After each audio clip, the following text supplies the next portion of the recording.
Delighted to say up on the Skype wall with me now my old colleague and friend Andy Townsend, who of course was in Germany last night and saw that Chelsea performance. Andy, good evening to you, pal.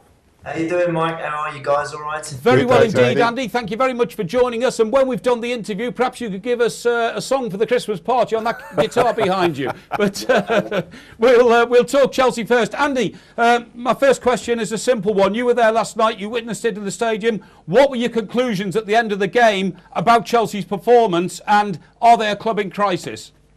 Well, look, on last night's performance, I didn't think they deserved to lose the game. I'll be honest. I think that it was they looked far more solid to me than they have done in their last couple of home league matches, the ones against Liverpool and Arsenal. I thought they had a better shape. I think they had better protection in front of David Luiz and John Terry, Ramirez and Morelos in particular. I thought played well and they were very disciplined.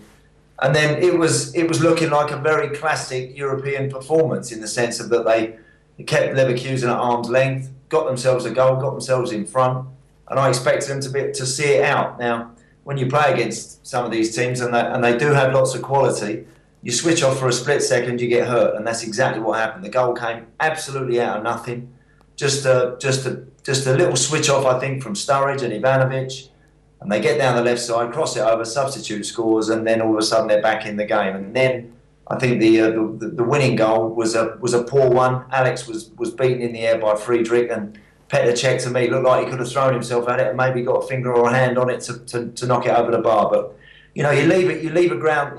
We all left the ground last night, Mike, thinking not quite sure how Chelsea really ended up getting beat in that game. I don't think Leverkusen had a 15 or a 20-minute spell of sustained pressure. They never really kept going.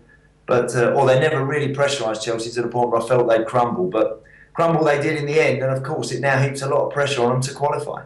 Andy, it's interesting you say you're not sure how Chelsea lost the game, but you mentioned two players there, Petr Cech and Ivanovic, and they're the real rocks of Chelsea. You don't see them switching off. Why are they switching off at key times of the game? Why does that happen in a football club where somebody like Petr Cech is so solid that makes a mistake like that? I think it's very important that obviously those guys are, as you say, Leroy, are focused, fully focused, experienced men at all times. I was very surprised at the nature of that first goal. I've got to say that I think was a poor one. The second one does happen, doesn't it? You know, you can concede goals from set plays, and Chelsea have done that quite a lot this season. But the first one is a sloppy one because it's just a lapse in concentration all round, and they're really getting punished. But that's how it's going for them at the moment. That's the sort of run they're going through. That's where they find themselves. Is that even the most experienced of players and players that usually you can depend upon, you know, we've seen John Terry make mistakes and concede goals. We've seen, I mean, we kind of expect it a little bit from the likes of Luiz, the way he plays and the way he plays with such ambition. And once his first thought is to go that way, is to fly forward, and his second thought is defending.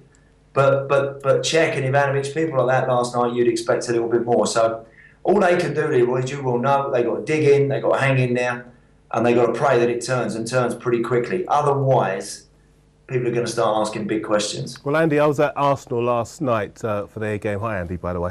Hi, Darren. I was at Arsenal for their game against Dortmund, and I think the most damning indictment of Chelsea was that nobody was surprised by Bayer Leverkusen's victory last night. Now, as I understand it, they need to get at least a goalless draw or a win in that final match, otherwise they go out of the competition. That's right. If you look at the last 12 games, they've conceded in 10 of those games, only 2 clean sheets. Would you put your money on them to keep a clean sheet against Valencia on December the 6th at Stamford Bridge? I wouldn't want to wager a lot on that, Darren, at the moment, I have to be honest.